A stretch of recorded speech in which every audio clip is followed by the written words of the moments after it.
ஒருவேளை சரத்குமாரும் ராதிகா சரத்குமாரும் நிக்கிற மாதிரி இருந்தா அந்த வாய்ப்பு உடனே பரிசீலனை பண்ணப்பட்டிருக்குமா? இல்ல, நாங்க ரெண்டும் நிக்க மாட்டேன்னு சொன்ன பிறகு அந்த பரிசீலனைக்கு வராது. தலைமை சொன்னா கூட நிக்க மாட்டாங்க. நானு நிக்க மாட்டேன்னு சொல்றது எப்படி பாத்துக்க முடியும்? அதிமுக தலைமை மீது விமர்சனம் பண்றாங்க. அதிமுக தற்போது நிதிஷ்குமாருக்கு ஏற்பட்ட நிலைமை தான் நாளைக்கு எடப்பாடிக்கு ஏற்படும். அதிமுக பிஜேபி கபலீகரம் பண்ணிடும் அப்படின்னு விமர்சனம் பண்றாங்க. அதிமுகவுக்கு தமிழ்நாட்டில் கூட்டு திமுக விமர்சனம் பண்றாங்க. துணை முதலமைச்சர் விமர்சனம் பண்றாரு.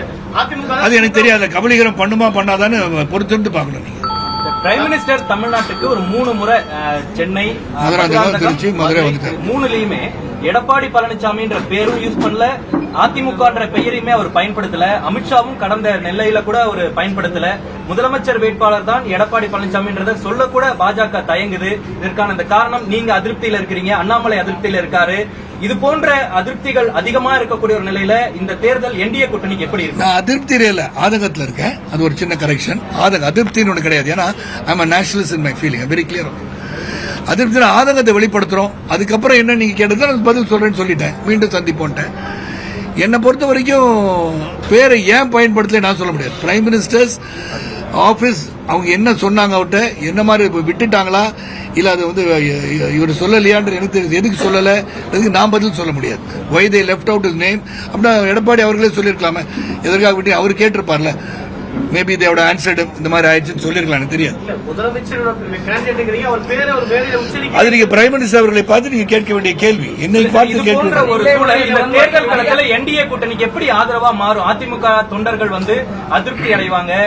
நம்மளுடைய கேண்டிடேட் பேரை கூட சொல்லலை என்று அதிருப்தி அடைவாங்க. இது என்டிஏக்கு ஒரு பின்னடைவா இருக்கும். நீங்க இது போன்ற ஆதங்கத்தை வெளிப்படுத்த இல்ல. அந்த அளவுக்கு வலுவாக அவங்க மனசுல எடுத்துக்கிட்டாங்கன்னு தெரியல. பத்திரிகை சகோதரர்கள் எடுத்துக்கொண்டது அளவுக்கு அவர் எடுத்திருந்தா இன்னைக்கு அவங்க கேட்டிருப்பாங்க. அந்த மாதிரி செய்திகள் நான் இங்கே படிக்கிறேன்.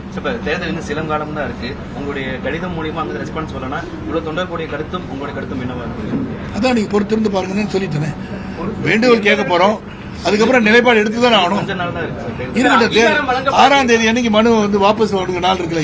ஏப்ரல் 6 வரைக்கும் டைம் இருக்கு. பாத்து அங்கீகாரம் வழங்கப்படவில்லை சொல்றீங்க. அங்கீகாரம் இல்ல, ஆதங்கத்தை வெளிப்படுத்த போகின்றோம்.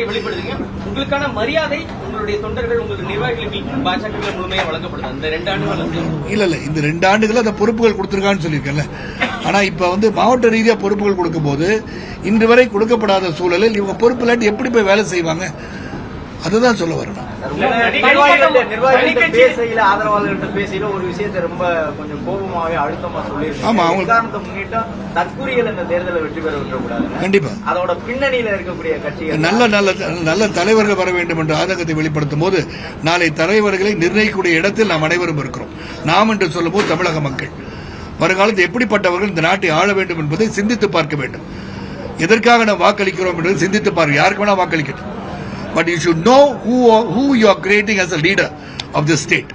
It's very, very essential for the future growth of Tamil Nadu and the country. அது யார வேணா நீங்க எடுத்துக்கோங்க. யாரை மையப்படுத்தி சொல்ல, மையத்தை சொல்லல நான். அவ்வளவுதான். தேர்தலுக்கு முன்னாடி சொல்லிருந்தீங்க பொறுப்பு வரணும், இல்லாட்டி என்னுடைய முடிவு அறிவிப்பேன். இல்லாட்டி நான் சொல்லல. அதுக்கப்புறம் உங்களை மீண்டும் சந்திக்கிறேன்னு சொல்லியிருக்கேன். ஒருவேளை தேர்தலுக்கு முன்னாடி ஒருவேளை நெகட்டிவ் கமெண்ட் வருது அப்படின்ற ஒரு சூழல் வர்றப்ப சரத்குமார் திரும்பவும் கட்சியை தொடங்கி திரும்பவும் அவங்களுடைய வேட்பாளர்கள் தனியா நின்று தேர்தல் சந்திக்கிறதுக்கான வாய்ப்புகளும் இருக்கு. இல்ல, கட்சியை தொடங்கி தான் நிக்கணும்னு அவசியமே கிடையாது. இல்ல, உங்களுடைய இதுல இருந்து இல்ல, அது அப்புறம் பொறுத்திருந்து பாருங்கன்னு சொல்லிட்டேன். இல்ல, அவங்கவுங்க நிக்கிறேன்னு சொன்னா என்ன பண்ண முடியும்?